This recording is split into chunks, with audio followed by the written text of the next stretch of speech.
Bible ఏం చెప్పింది, Bible ఏమేమంటుంది. మనకేదో బుద్ధి కలిగితే ఒకడికి ఇవ్వటం, ఇంకొకటికి ఇవ్వటం, లేకపోతే ఇవ్వటం, లేకపోతే హైదరాబాద్లో ఏదో పెద్ద సేవ జరుగుతుంది, కోట్లు కోట్లు చర్చిలు కట్టేస్తున్నారని ఇక్కడి నుంచి పంపటం ఒక కోటీశ్వరుడికి. దేవుని మోసం చేసే వాళ్ళకి ఇవ్వటం కాదు. అసలు ఎవరికి ఇవ్వాలా, ఎందుకు ఇవ్వాలా? కొంతమంది అన్నీ మా సంఘంలో ఏమని ఎవడు చెప్పాడు, బుద్ధిహీనుడు మొత్తం సంఘంలో తెచ్చేస్తే ఏం చేస్తావు, సంఘం తినేస్తావా? ఇవ్వవలసిన వాళ్ళందరికీ ఇవ్వాలా, పేదలకు ఇవ్వాలా, కాపర్లకు ఇవ్వాలా, మందిరానికి ఇవ్వాలా, మందిరంలో ఉన్న డబ్బు ఏం చేయాలా? ఇవన్నీ దేవుని వాక్యం ఏం చెప్పిందో అది నేర్చుకోవాలి మనం. ఈనాడు దేవుని వాక్యం చదవకుండా ఉండేవాళ్ళు కొంతమంది రావటం వల్ల ఏమైంది అంటే దేవుని వాక్య ప్రకారంగా ప్రవర్తించడానికి ఇష్టపడటం లేదు. బైబిల్ ఏం చెప్పింది ఒకసారి చూద్దాం. 2వ కొరింథీ పత్రికలోనే 7:8 అక్కడ రాయబడ్డ మాటలు చదువుతాను. 1:6 అంటాడు, సంతృప్తిగా, సామర్థ్యంగా. 2వది అంటాడు, సనుక్కొలకుండా ఇవ్వాలంట. సనుక్కోవటం ఇవ్వటం. కొన్నిటికేమో మనం లక్షలు ఇస్తాం, కొన్నిటికి ఇవ్వబోయే లోపల ఏమంటే సనుగుడు వస్తుంది. ఎందుకు ఇవ్వాలి? ఇవ్వవలసిన వాడికేమో సనుగుడు వచ్చేస్తుంది, సనుక్కుంటా ఇస్తామంట. ఇదంతా 2వ కొరింథీలోనే ఉంది. 9వ అధ్యాయం 6వ వచనం 7వ వచనం మీకు చెప్పాను. ఇంకా ఏముందంటే 8వ వచనంలో బలవంతంగా కాకుండా ప్రతి వాడు తన హృదయములో నిశ్చయించుకొని ప్రకారం ఇవ్వాలి, మంచిగా నిశ్చయించుకోవాలి. నేను దీనికి శ్రేష్టమైంది, ఇది దేవునికి ఇచ్చేది, దేవుని సేవకులకి పేదలకు ఇచ్చేది నిశ్చయించుకొని చాలా బాగా ఇవ్వాలంట. తర్వాత ఉత్సాహముగా ఇచ్చువానిని దేవుడు ప్రేమిస్తాడట. అన్య జనాంగాలకి ఇష్టం వచ్చినట్టు పంచుతాం మనం. మందిరం, సేవకుడు, పేదడు అంటే ఎంత నీచనంగా చూస్తాము, ఎంత నీచనంగా చూస్తాము. కరేపాకులాగా మనం తాలింపులు వేసి తీసేసేటట్టు చూస్తాం. లేకపోతే ఒక నీచమైన వృత్తిగా ఏదో మనం వాడికి పడేయాలి కాబట్టి పడేస్తున్నామని పడేస్తాం. మందిరానికి ఇవ్వాలి కావాలని ఇస్తాం. ఇప్పుడు ఎక్కడికి పోయి కాఫీ తాగినా 25 రూపాయలు అవుతుంది ఒక కాఫీ తాగితే. వారానికి 3-4 సార్లు తాగుతారు మన నెల్లూరు వాళ్ళు పోయి. కానీ ఆదివారం వస్తే 5 రూపాయలు, అదే 10 రూపాయలు, అదే 1 రూపాయి. అది ఎన్ని సంవత్సరాల నుంచి చేస్తున్నామో తెలుసా? దాదాపు 20 సంవత్సరాల నుంచి దాన్ని పెంచాం. గుళ్ళో పోయి భిక్షగాలు వేసినట్టు ఒక 5 రూపాయలు, 10 రూపాయలు, 15 రూపాయలు దేవుడు చేస్తాడు. నీ సామర్థ్యం అంతే దేవుడు అనుకుంటే ఏం చేస్తాడు? డబ్బులో ఉన్న ఒక విచిత్రమైందో తెలుసా? అది వచ్చేటప్పుడు ఎట్ట పొదుగుద్దో తెలియదంట, అది పోయేటప్పుడు గ్రద్ద తన్నుకొని వెళ్ళిపోయినట్టు వెళ్ళిపోద్దంట. గద్ద తన్నుకున్నట్టు వెళ్ళిపోద్దంట. అవి ఉండవంట, అవి ఉండవు. నాకున్న 5 ఎకరాల భూమి నాకుంటే నాకు కొట్టుకుపోయారు, ఇల్లుని నెలలో కొట్టుకుపోయారు తెలుసా? దేవుడు ఏమనుకున్నాడు? వీనికి ఏమీ లేకుండా వీడిని సాకాలనుకున్నాడు. బెస్ట్గా సాగుతున్నాడు. కొంతమందికి నా ద్వారాలు మూసేసినా కూడా సొంత కారు ఇచ్చాడు ఆయన. ఆయన ఇచ్చింది 1 పైసా ఎవడీ లేదు. ఆయన ఆశ్చర్యకరుడైన గివింగ్. నువ్వు ఆయన నమ్మితే ఆశ్చర్యకరమైన గివర్, ఆశ్చర్యంగా ఇవ్వగలిగిన దేవుడు. ఆయన ఇచ్చింది ఏది కూడా పాడు కాదు, నాశనం కాదు. ఆయన చేసేది. సైతానుడు ఇచ్చేది చాలా చాలా ఇస్తాడు. దొంగతనాలు చేస్తే, దొంగతనం అంటే కూడా మంచిగా చేసిన దొంగతనమే. ఒక చెడ్డ లెక్క రాసిన కూడా దొంగతనమే. ఒక తప్పు లెక్క రాసిన కూడా దొంగతనమే. దొంగ డబ్బులు అవి ఎంత కష్టమో తెలుసా? ఆఖరి జీవితంలో దానికి శ్రమ పడిపోవాల్సి వస్తుంది. కాబట్టి దేవుడు చూస్తూ ఉన్నాడు అనే సంగతి మనం మర్చిపోకూడదు. తర్వాత ఫస్ట్ దేవుని మందిరానికి వెళ్ళాలి. ఎందుకు వెళ్ళాలి దేవుని మందిరానికి? ఎవరో ఒకరు తినటానికి ఇస్తామా? కాదే. ఏముందో చదవండి. మలాకిలో 3వ అధ్యాయం 10వ వచనంలో, నా మందిరములో ఆహారం ఉండునట్లు 10వ భాగము నా మందిరపు నిధిలోనికి తీసుకొని రండి, నా మందిరంలో ఆహారం ఉండాలి యాజకులకు, విధవలకు. చూసారా, అపోస్తులు పంచమంటే హెబ్రీల భాష మాట్లాడే వాళ్ళకి తక్కువ ఇస్తున్నారు, గ్రీక్ భాష మాట్లాడే వాళ్ళకి ఎక్కువ ఇస్తున్నారని శిష్యులు అంటే వాళ్ళు ఏం చేశారో తెలుసా? బుద్ధిమంతులు కాబట్టి ఏం చేశారు? ఆ పంచడమే మాకు వద్దన్నారు. మీరు యోగ్యులు అయిన వారిని ఎంచుకోండి అంటాడు. క్రమంగా పంచాలి అది దేవుని మందిరంలో. ఆ మందిరంలో వాళ్ళకి ఆహారం, ఎవరి ఆహారం? అది ఎవరి ఆహారం? ఎవరి కోసం ఆహారం పెట్టాడు మందిరంలో ఆయన? ఎవరి కోసం పెట్టాడు? ఆహారానికి పెట్టాడు, సువార్త వ్యాప్తికి పెట్టాడు, అభివృద్ధికి పెట్టాడు. అభివృద్ధికి పెట్టేశాడు. నేను చాలా కోతకాల పండుగలు హాజరయ్యాను. సిఎస్ఐ, లూథరన్, బ్యాప్టిస్ట్ వందలాది సంఘాలు కోతకాల పండుగలకు హాజరయ్యాను. వందలాది సంఘాలు హాజరయ్యాను. వందలాది సంఘాలు కోట్లతో కట్టిన చర్చీలు, వాటిని ఓపెన్ చేశాను, ప్రసంగాలు ఇచ్చాను. వాళ్ళు సేవకులకు ఇల్లులు కట్టించారు. ఎంత మంచి ఇల్లు! ఆ ఇల్లు కూడా కట్ చేశాను నేను.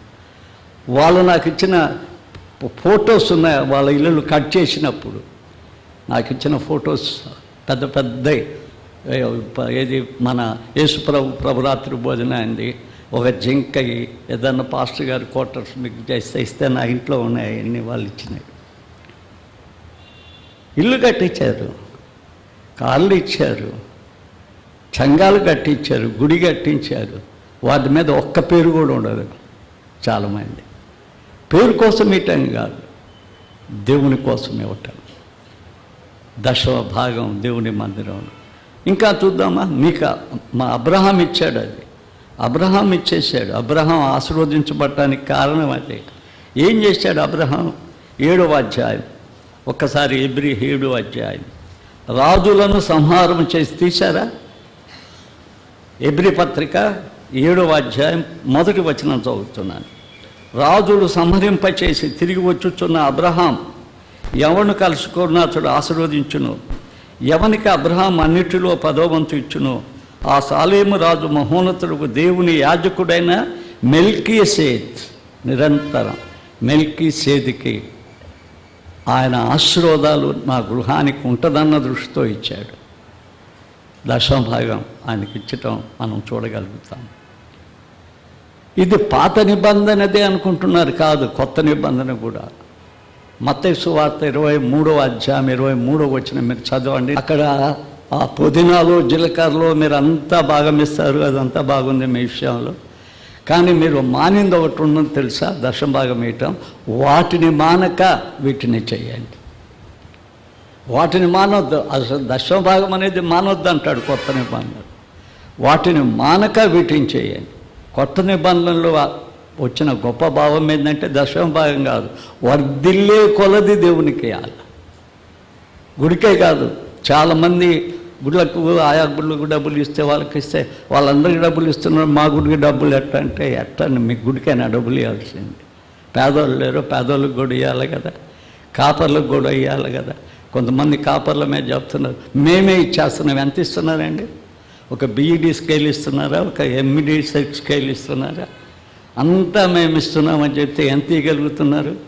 ఒకరు ఆసుపత్రిలో నుంచి, కరోనాలో నుంచి బయటికి వస్తే ఒక 10,000 ఇస్తే సరిపోద్ది అతనికి?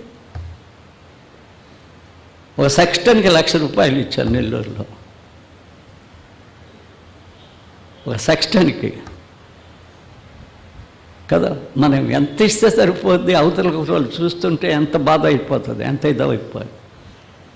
మనకు లేవా డబ్బులు? ఎక్కడికి పోతాయి? మనకు డబ్బులు ఎక్కడికి పోతాయి? దేవుని డబ్బులు ఎక్కడికి పోతాయి? ఏమవుతాయి దేవుని డబ్బులు? మనకు కూడా వచ్చాయి, చర్చిస్ కావాల్సినంత వచ్చేసినాయి కూడా. కాబట్టి ఈ డబ్బులంతా కూడా మనం దేవుని కొరకు వాడుతున్నామా? దేనికి వాడుతున్నాం? ఆ రెస్పాన్సిబిలిటీ ఏంది? క్రైస్తవ గృహ నిర్వాహకత్వం, మన చర్చ యొక్క నిర్వాహకత్వం, అది మన నిర్వాహకత్వం. దేవుని డబ్బు ఏం చేయాలని బైబిల్లో రాస్తుంది, దాన్ని ఏం చేస్తున్నాం మనం. తర్వాత చూడండి, దేవుని ప్రజలకు, దేవుని సేవకుడికి, ఇది నేను తప్పక మాట్లాడాలి, ఎందుకంటే నేను పొద్దు తిరిగాను. ఇంకొక సేవకుడు రావాలనుకుంటే కొంతమంది అనుకోవచ్చులే, ఎట్టటోడో ఒకటో డబ్బులు ఇస్తే వస్తాడంటే, ఒకరు ఎట్టటోడో ఒక్కొక్కటి అర్థం చేసుకున్నాడంట. చేసుకుంటే ఏమైందంటే కుండలు పగలు కొట్టి పండుగాడంట. ఒక గుడిదాన్ని ఓలి తక్కువ అని చేసుకున్నాడంట. అట్టే ఒక పల్లెటూరుని తీసుకొచ్చి పెట్టుకుంటే ఓలి తక్కువ అంటే వాడు ఏం చేశాడు, గుడ్డిది కొండలన్నీ పగలు కొట్టేసిందంట. అది కాదు ఈ చర్చి స్టాండర్డ్. మిషనరీలు పాస్టర్గా పనిచేసిన చర్చి ఇది. ఒక్కొక్కసారి నాకు కూడా అనిపిస్తుంది, నేను అమెరికా చర్చెస్లో మాట్లాడే 6 నెలలు, నాకు అనిపిస్తుంది ఆ త్యాగపూరితమైన మిషనరీ కట్టిన చర్చి పుల్పిట్ మీద నేను నిలబడటానికి అర్హున్నా అనుకుంటా. చాలా ప్రార్థన చేసుకునిగా నేను పుల్పిట్ ఎక్కను. మనుషులకు అనుకూలంగా ఎప్పుడు మాట్లాడకూడదనే ఎక్కుతా. ఈ పుల్పిట్ నేను ఎక్కేటప్పుడు ఎప్పుడు ఎట్లా ఎక్కుతానంటే, దేవా మనుషులకు అనుకూలంగా నేను మాట్లాడకూడదు. ఇది మిషనరీలు మాట్లాడిన స్థలం. ఆ మిషనరీకి స్టాండర్డ్గా ఒక మిషనరీగా పనిచేయగలిగిన వ్యక్తిగా అది మన ఇది. అలా ఉండాలంటే మనం ఏం చేయాలా? 1 కొరింథీ 9వ అధ్యాయం తీస్తారా, 7వ వచనాన్ని చూడండి. ఎవడైనాను తన సొంత ఖర్చు పెట్టుకొని దండులో కొలువు చేయనా. ఒక పాస్టర్ గారు ఉన్నాడు, బాగలేదు, ఒక 10,000 ఆయన మఖంలో పడి బతకరా అని చెప్తే ఎట్ట అవుతుంది? కనీసం కొన్ని సంఘాల్లోనైతే వాళ్ళ పాస్టర్లు గారి కుటుంబాన్ని గురించి అనౌన్స్మెంట్ కూడా చేయరు బాగలేదు అని. మిగతా వాళ్ళకి ఇంత పెద్ద అనౌన్స్మెంట్ రాస్తారు, చర్చికి రాని వాళ్ళకు కూడా రాసి పంపిస్తారు వాళ్ళ బంధువులు అయితే. ఏ చర్చి మందిరం ఇది, ఇలాంటివి ఉండకూడదు. ఆయన పోయి ఆయన సొంత ఖర్చులు పెట్టుకొని తిని చేయడు, దండలో పని చేయడు. ద్రాక్ష తోట వేసిన వాడు దాని పానములు తినవల్ల కదా. మందను కాచేవాడు మంద పాలు త్రాగాలన్నా తాగకూడదా? పాలన్నీ వీళ్ళే ఇస్తారా? ఒక ఎగ్జిక్యూటివ్ వేయగలుగుతా, ఒక వ్యక్తి వేయగలుగుతుందా? ఎన్ని పాలు ఇస్తుందో చూడాలా, అసలు ఎన్ని పాలు ఉన్నాయో చూడాలా. ఇంకా చూడండి ఏముందో, మంద కానీ మందపాలు త్రాగేవాళ్ళు. ఈ మాటలు నేను లోకాచారముగా చెప్పుచున్నాను, ధర్మశాస్త్రం కూడా చెప్పుచున్నది. కళ్ళెము త్రొక్కువాన్ని ఎద్దుకు మూతికి చిక్కము పెట్టవద్దు. నేను 55 సంవత్సరాల కోతకాల పండగ చూసా. ఆ కోతకాల పండగ అంటే దైవ సేవకుల్ని కూడా ఎంత సంతోషపెడతారో తెలుసు. కానీ 22 సంవత్సరాలు ఇక్కడ చేశా. కోతకాల పండగ అంటే కూడా ఆ మనిషి కానరాని కూడా కానరాలేదు కదా. రాబోయే దినాన్ని చెప్తున్నా, నాకు ఇప్పుడు అవసరం లేదు, ఎందుకంటే నాకు దేవుడు చాలా ఇస్తాడు దేవుడు. నేను ఏ కాలం రాలిపోతానో నాకు తెలియదు, ఎందుకంటే నాకు దర్శనం వచ్చింది. ఆయన నా ఇల్లంతా వైట్ చేశాడు, నా కోసం ఆయన ఒక బండి పంపిస్తున్నాడు. నేను ప్రార్థన చేసా, దేవా ఇంకా కొన్ని పుస్తకాలు రాయాలా, ఇంకొంత జీవితం నా బిడ్డల జీవితం కట్టుకోవాలా. ఎవరు వాళ్ళకి సహాయం చేసే వాళ్ళు లేరు. 3 సంవత్సరాలు ఆసుపత్రికి చూస్తే కూడా వచ్చి చూసిన వాళ్ళు లేరు. ఇంకా డాక్టర్కి చెప్పారు వాళ్ళ గురించి, ఏదో దెయ్యం పట్టింది, బాగలేదు, ఆ అమ్మాయి అట్ట ఇట్ట అని చెప్పారు. అసలు అలాంటి పరిస్థితుల్లో నా బిడ్డలు తోడుండాలి నేను కొంతకాలం అని నేను ఏడ్చి ప్రార్థన చేస్తే అది మానేసింది, ఈ వెలుతురు పోయింది. నాకు గ్రేస్ పీరియడ్లో ఉన్నా కాబట్టి ఇప్పుడు నేను గట్టిగా చెప్తాను. ఎందుకంటే నా తర్వాత ఏ చర్చికి కాపర్ వచ్చినా నేను చేసిన చర్చిలో అద్భుతంగా ఉన్నారు. డౌనీ చూడండి, ఏలూరు చూడండి, నంద్యాల చూడండి, వాళ్ళు ఎంత ఆనందభరితులుగా ఉన్నారు, ఎంత ఇల్లు కట్టుకున్నారు, ఎంత కార్లు కొనుక్కున్నారు, ఆనందభరితులుగా ఉన్నారు. మంద కాస్తూ ఉన్నప్పుడు ఆ మంద పాలు మేమే ఇచ్చేస్తాం, ఒక్కరమే మీకు పాలు ఇవ్వద్దు, మీరు ఇవ్వద్దు, ఏమేవద్దంటే కాపర్ ఏమవుతాడు? వచ్చిన ఆయన ఏ ఊరి నుంచి వచ్చి మీ ఊరికి వస్తాడు.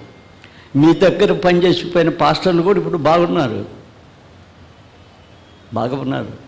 అనుకోవచ్చు, వాళ్ళు ఏదో దొరలు పెట్టుకున్నారు అని. ఆ స్థితి మీరు చేశారేమో, ఒక్కొక్కసారి మీరు చేశారేమో ఆ స్థితి. వాళ్ళకి అంతగా కడుపు మండి ఇంకా అక్కడికి వెళ్ళిపోయి దోళ్ళకి రాసుకొని తెప్పించుకోవాల్సి వచ్చిందేమో ఆ స్థితి. ఆ స్థితి చేశారేమో ఒకసారి మనం గమనించాలా, మనం మాట్లాడుకోవాలి. తర్వాత అని మోసే ధర్మశాస్త్రంలో రాయబడి ఉన్నది. దేవుడు ఎడ్ల కొరకు 10వ వచనం చూడండి. దేవుడు ఎడ్ల కొరకు విచారించుచున్నాడా? కేవలం మన కొరకు దీనిని చెప్పుచున్నాడు. అవును, మన కొరకే కదా ఈ మాట రాయబడిను. ఏలయనగా దున్నువాడు ఆశతో దున్నవలను కదా, వాడు ఆశ కలిగే దున్నుతాడు కదా, ఆశ నిరాశ చేస్తాట. తర్వాత కళ్ళము త్రొక్కించువాడు పంటలో పాలు పొందవాలి కదా, ఆశతో త్రొక్కుచున్నాడు కదా.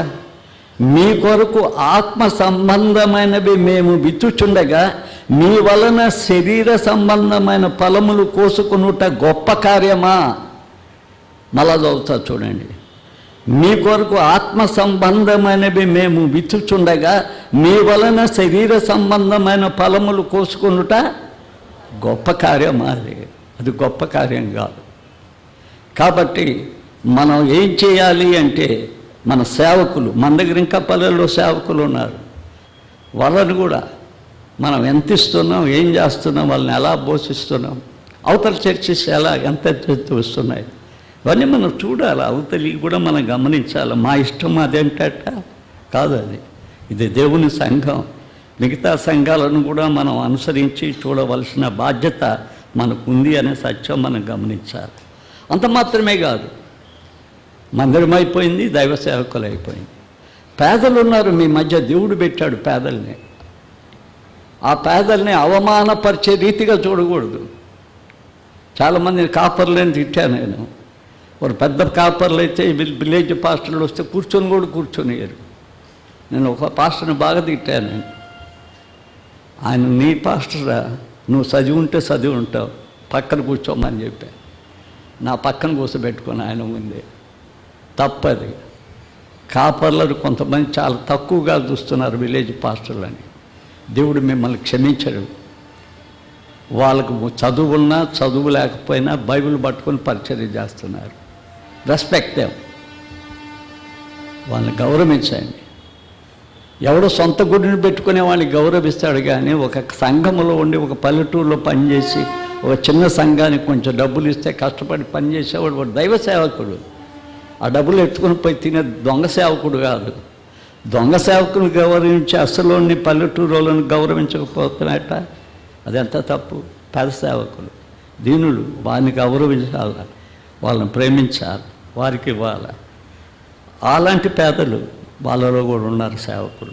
బీదల్ని చూడండి, సామెత 14:7 బైబిల్ తీయండి ఏముందో. బీదల్ని కటాక్షించేవాడు ధన్యుడు అంటాడు. బీదలను కటాక్షించేవాడు ధన్యుడు. చూసావా? బీదల్ని కటాక్షించేవాడు ధన్యుడు. బీదల్ని కటాక్షించేవాడు ధన్యుడు. ఇంకొక వచనం చూద్దాం, 19:17 చూడండి. బీదలకు కనికరించువాడు యెహోవాకు ఏం చేస్తున్నాడు? అప్పిచ్చేవాడంట. ఎవరైనా బీదల్ని కనికరిస్తే యెహోవాకు అప్పిచ్చేవాడంట. ఇప్పుడు కూడా బేదల దగ్గరికి పోయి మన దగ్గర కనపడితే 50 పైసలు రూపాయి వేస్తే ఏం బతుకుతారు వాళ్ళు? ఎందుకు 10 రూపాయలు నోట్ వేయకూడదు, 20 రూపాయలు నోట్ వేయకూడదు? వాళ్ళకి తిండి లేకుండా సాగలేదు కదా మనం. వాళ్ళకు కూడా సహాయం చేయాలి కదా మనం. వాళ్ళకు కూడా మనం సహాయం చేయాలి. బీదలకు డబ్బిచ్చేవాడు యెహోవాకి అప్పిచ్చేవాడు సమానం, దేవుడికి అప్పిచ్చేవాడితో సమానం అంట. కాబట్టి బిడ్డలారా, ధారాళంగా మనం అన్నిటికీ ఇవ్వటానికి సిద్ధపడాలా దేవుని వాక్యం ప్రకారంగా. ఒకవేళ అలా ఇచ్చామనుకో, మనకు వచ్చే ఆశీర్వాదాలేంటి, దీవెనలేంటి? ఈ ధర్మం చేసిన డబ్బులన్నీ కూడా పరలోకంలో మన కొరకు కూర్చోబడతాయి. పరలోకంలో మన కొరకు కూర్చోబడతాయి. ఇస్తే ఏం చేస్తాడు చూడండి, ఒకటి చూద్దాం. మందిరానికి ఇచ్చాం, న్యాయంగా మందిరం ఖర్చు పెట్టుకుంటుంది. ఆ మందిరానికి ఇస్తే మనకేం జరుగుతుంది? 3:10 మలాకిలో, ఆకాశపు వాకిళ్ళను విప్పి పట్టజాలనంత విస్తారమైన దీవెనలు కుమ్మరిస్తాడు. ఆకాశపు వాకిళ్ళను విప్పి ఆకాశాన్ని ఇప్పుతాడంట. అయితే ఇక్కడ సరిగా వాడాలి, అది వాక్య ప్రకారంగా వాడాలి. మందిరపు డబ్బు అది మందిరపు ధననిధి, అది ప్రభుదాస్ ధననిధి కాదు, ఇంకొకరి ధననిధి కాదు. నేను ఎప్పుడు డబ్బుల దగ్గరికి పోను, చర్చిలో డబ్బులు ఇస్తే కూడా వాళ్ళకి ఇచ్చేస్తాను. దేవుని డబ్బు ఎప్పుడూ దాకలేదు, అది మందిరపు ధననిధి. అది మందిరంకే అయి ఉంటే, మందిరంలో రాయబడ్డట్టే అనేకులకు ఆహారం ఉన్నట్లయితే ఆయన ఆకాశపు వాకిలనెప్పి పట్టజాలినంత ఇస్తాడట. పోనీ ఎందుప్పుడు అనుకున్నాం, దైవ సేవకులకు కూడా ఇవ్వాలి మనం, ధర్మం మనం. నేను కూడా ఇస్తాను. నేను సెమినరీలో 4 సంవత్సరాలు నేను చదివి నా కొరకు ఖర్చు పెట్టిన డబ్బంతా ఇచ్చేసా, అదంతా కట్టేసా మొత్తం. నెలకు కొంచెం వంతున నాకైతే ఏది ఎక్స్పెన్సివ్ చేసిందో సమావేశం 4 సంవత్సరాలకి ఆ చర్చ్, ఆ సెమినరీకి కట్టేశా. ఇంకొక డాక్టర్ నాకు పెద్ద చదువులని ఆయన పెట్టాడు, ఆయనకి నేను కట్టబడలేదు, ఆయనకి దేవుడు ఇస్తాడు. ఆయన మొత్తం నా బిఏకి కానీ బీడీకి కానీ మిగతా స్టడీస్ అంతా చాలా హెచ్చించి చదివించాడు నేను. లేకపోతే నేను ఎక్కడో అడవుల్లో పడిపోవాల్సిన వాడిని. ఆయనకి నేనేమి ఇవ్వలేదు, ఆయనకి దేవుడు ఇవ్వాలి. దేవుడు ఇచ్చాడు కూడా. వాళ్ళందరూ డాక్టర్స్, వాళ్ళ దగ్గర నేను ఇప్పుడు ఏమీ తీసుకోవడం లేదు. ఆ డాక్టర్స్ దగ్గర ఒక అమ్మాయి అందరికీ తెలుసు, ఇక్కడికి వచ్చి పోతూ ఉంటుంది, సుచిత అని సిఎంసిలో పనిచేస్తుంది డాక్టర్గా. తర్వాత చూడండి, దేవుని సేవకులకి ఇస్తే పిలుపు 4వ అధ్యాయం 18వ వచనం, నాకు సమస్తము సమృద్ధిగా కలిగి ఉన్నది, మీరు పంపిన వస్తువులు యథాప్రోధాలు పంచుకొని ఉన్నాను, ఏమీ తక్కువ లేకుండా ఉన్నాను. అవి మనోహరమైనవి, సువాసనయు, దేవుని ప్రీతికరమును, ఇష్టమైన యాగమై ఉన్నవి. కాగా దేవుడు తన ఐశ్వర్యము చొప్పున క్రీస్తు యేసునందు మహిమలో మీ ప్రతి అవసరతలు. చూసారా, దైవ సేవకుడికి ఇచ్చిన బ్లెస్సింగ్ అది. అవి దేవునికి ఇష్టమైన యాగం, అది దేవునికి సువాసన, దేవునికి ప్రీతికరం. తాను పెట్టిన సేవకుడికి చూపించిన ప్రేమ. ఆయన పక్షాన ఆయన ఏం చేస్తాడో తెలుసా, వారి ప్రతి అవసరము తీరుస్తాడు. బీదలకు ఇస్తే ఏమొస్తుంది? ఏమి రాదండి మాకు బీదలకు ఇస్తే. బీదలకు వస్తే ఏమీ రాదు మాకు. బీదలకు ఇస్తే ఏమీ ఎందుకు రాదు మనకు? బీదలకు ఇస్తే ఎందుకు రాదు? వస్తుంది, చాలా వస్తుంది. ఎప్పుడన్నా మనం చూసామా? మత్తయి సువార్త తీయండి ఒకసారి, 25వ అధ్యాయం 34 నుంచి. అప్పుడు రాజు తన కుడివైపు ఉన్న వారిని చూచి, నా తండ్రి చేత ఆశీర్వదింపబడ్డ వారలారా రండి, లోకము పుట్టినది మొదలుకొని మీ కొరకు సిద్ధపడిన రాజ్యాన్ని స్వతంత్రించుకుని. నేను దప్పిక కొని ఉంటిని, నేను ఆకలి కొని ఉంటిని, మీరు నాకు భోజనం పెట్టి, దప్పిక కొని ఉంటిని, దాహం ఇచ్చితిరి, పరదేశినై ఉంటిని, నన్ను చేర్చుకుంటుని, దిగంబరై ఉంటిని, నాకు బట్టలు ఇచ్చితిరి, రోగినై ఉంటిని, నన్ను చూడవచ్చితిరి. ఎప్పుడైనా మనం పేదలకు బట్టలు ఇచ్చామా? మన చర్చి వాళ్ళకి ఇస్తాం. పేదవాళ్ళ కానుక వేసేది ఏంటంటే, మేమేం చేసేవాళ్ళం అంటే, మేము ఉన్న చర్చిలో పేదల కానుక సపరేట్. ఆ డబ్బులు తీసుకుపోయి ఏం చేస్తామంటే పేదలకి ఇచ్చేస్తాం. పోయిన సంవత్సరం నాకు దేవుడు ఎందుకో మనసు కలిగించాడు. కొంతమంది నేను అడగకుండానే కొంతమంది సహాయం చేశారు, నేను కొంత తీసుకున్నాను. 2 అనాథాశ్రయంలోకి పోయి పంచాం. నేను మధ్యలో దాన్ని సన్నిని పంపించా బట్టలు ఇచ్చి. నాకు జువెల్స్ గారు బ్రదరు చెప్పాడు నాకు, వెళ్ళి బ్రదర్, నేను తీసుకోలేదు, నేను మన మన మన అబ్బాయినే పంపించా సన్నీని. ఎంత పేదవాళ్ళు ఉన్నారో వాళ్ళు దుప్పలు వేయటానికి 35 దుప్పట్లు. ఇంకొక దగ్గరికి పంపించా, అక్కడ ఒక 40 దుప్పట్లు. ఎంత అనాథలు ఉన్నారో, గుడ్డి వాళ్ళు, కుంటి వాళ్ళు, అసలు కప్పుకోవటానికి బట్టలు లేక, వేసుకోవటానికి బట్టలు లేకుండా ఉన్నారు. ఏం చేస్తున్నాం మనం ఏం చేసాం? కరోనా సమయంలో చాలామంది భోజనాలు పెట్టారు చర్చెస్ దగ్గర, టిఫిన్స్ ఇచ్చారు చర్చెస్ దగ్గర నెల్లూరులో. మనం ఏం చేసాం? మనం ఎప్పుడన్నా కూడి మనం వేసుకొని కొంత మొత్తం వేసి చేయమని చేసామా?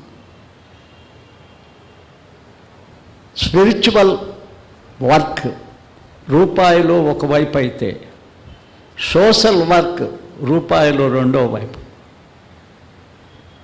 ఒక రూపాయిలో రెండు తట్లు ఉంటాయి.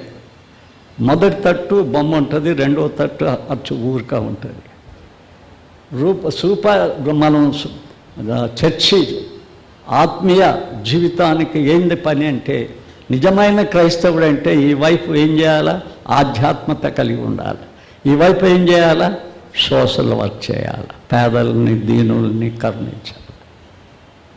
ఆ భావం వచ్చినప్పుడు మనకున్న దానిలోనే మనం కొంతమంది చదివించగలం.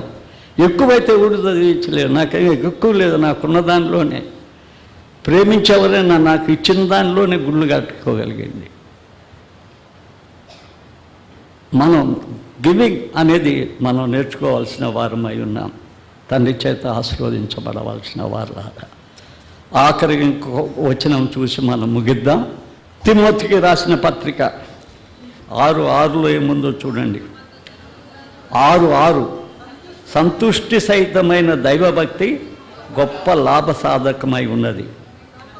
మనం మీ లోకములోనికి ఏమీ తాలేదు, దీనిలో నుండి ఏమీ తీసుకొని పోలేము. కాగా అన్న వస్త్రములు కలవారమై ఉండి వాటితో తృప్తి పొంది ఉందుము. ధనవంతులవటకు ఆశపడకూడి, ఆపేక్షించకూడదు. వారు ఆపేక్షించేవారు శోధనలోనూ ఉరిలోనూ అవివేకయుక్తములైన హానికరమైన అనేక దురాశలోనూ పడిపోతారు వాళ్ళు. తర్వాత చూడండి 6-17, 6:17. ఇహమందు ధనవంతులు అయిన వారు గర్విష్ఠులు కాక, అస్థిరమైన ధనవంతులు నమ్మిక ఉంచక, సుఖముగా అనుభవించుటకు సమస్తం మనకు ధారాళముగా దయచేయు దేవుని యందు నమ్మిక ఉంచుడని ఆజ్ఞాపించును. తర్వాత వారు వాస్తవమైన జీవము సంపాదించుకుని నిమిత్తం రాబోవు కాలమున మంచి పునాది తమ కొరకు వేసుకొనుచు, రాబోయే కాలం పునాది వేసుకోవాలి పరలోకం కోసం, వేసుకొనుచు మేలు చేయువారును, సత్క్రియలు అను ధనము గలవారును, ఔదార్యము గలవారును తమ ధనములో ఇతరులకు పాలియాల. ఇతరులు ఇచ్చిన ధనం తినకూడదు. మనం ఎవరికి ఇవ్వమంటే వారికి ఇచ్చేయాలా, ఎవరికి పంచమంటే వాళ్ళకి పంచాలా. మనం దర్లుకొని మనం సగం తిని సగం ఇతరులకు ఇస్తే తప్పు కదా. అది పాపంలో అతి పాపం కదా. అది పేదలకి తిన్నట్టు లెక్క కదా, ధనహీనులది బలహీనులది తిన్నట్టు లెక్క కదా. మన ధనంలో మనం భాగం వేయాలి. పేదలకి, సేవకులకి, మందిరానికి, అవన్నీ కూడా వాటి క్రమం చొప్పున జరపబడాలి. అందుకే నేను ఓ సామెత చెప్తా, a giving church is a living church. A giving man is a living man. Where there is a giving there is a living. Where there is a living there is a giving. కావటం bible అంతా మనకు ఆయన కృపనిచ్చింది, మనం ఇతరుల ఎడల కృప పంచమని. తలొంచుదామా? తలొంచుదాం. పరిశుద్ధుడా, నీ పాదాలకి ఎంతో వందనాలు నాయన. నువ్వు మాకిచ్చింది మేము ఇక్కడ పంచితేనే పరలోకంలో మా కొరకు ధనం ఉంటుంది. పరలోకంలో మాకు స్థలం ఉంది. పరలోకంలో మాకు ఇల్లు ఉండాలి. ఇళ్ళ పెద్ద బంగ్లా మాకున్న అక్కడ ఉండాలి. మా ధనం మా ఇష్టం వచ్చినట్టు ఖర్చు పెట్టడానికి కాదు. నువ్వు ప్రతిదీ నీ వాక్యం చెప్పినట్టుగానే మేము చేయాలి. ఇదొక్కటే పరలోకానికి గైడ్, పరలోకానికి నడిపించేది. భార్యాభర్తలైనా, కుటుంబమైనా, దేవునికి ఇవ్వటమైనా, సామాజిక ధర్మమైన, న్యాయమైన ప్రతిదీ కూడా నువ్వు పరిశుద్ధ లేఖనంలో మా కొరకు రాయించావు. దానికి లోబడి జీవించే భాగ్యం దయచేయమని క్రీస్తు పేర వేడుకుంటున్నాం తండ్రి. ఆమేన్.